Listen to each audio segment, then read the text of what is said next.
A camera's angle of view can be measured horizontally, vertically, or diagonally. In photography, angle of view, AOV, describes the angular extent of a given scene that is imaged by a camera. It is important to distinguish the angle of view from the angle of coverage, which describes the angle range that a lens can image. Typically, the image circle produced by a lens is large enough to cover the film or sensor completely, possibly including some vignetting toward the edge. If the angle of coverage of the lens does not fill the sensor, the image circle will be visible, typically with strong vignetting toward the edge, and the effective angle of view will be limited to the angle of coverage. In 1916, Northey showed how to calculate the angle of view using ordinary carpenter's tools.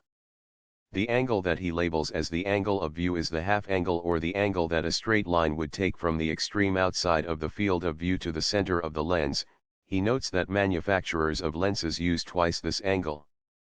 In this simulation, adjusting the angle of view and distance of the camera while keeping the object in frame results in vastly differing images. At distances approaching infinity, the light rays are nearly parallel to each other, resulting in a flattened image. A camera's angle of view depends not only on the lens, but also on the sensor.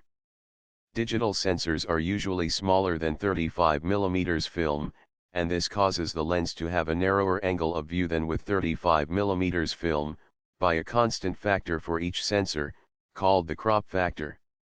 In everyday digital cameras, the crop factor can range from around 1, professional digital SLRs, to 1.6, consumer SLR, to 2, micro four thirds ILC, to 4, enthusiast compact cameras, to 6, most compact cameras. So a standard 50mm lens for 35mm photography acts like a 50mm standard film lens even on a professional digital SLR, but would act closer to an 80mm lens, 1.6x 50mm, on many mid-market DSLRs, and the 40-degree angle of view of a standard 50mm lens on a film camera is equivalent to a 28 to 35mm lens on many digital SLRs.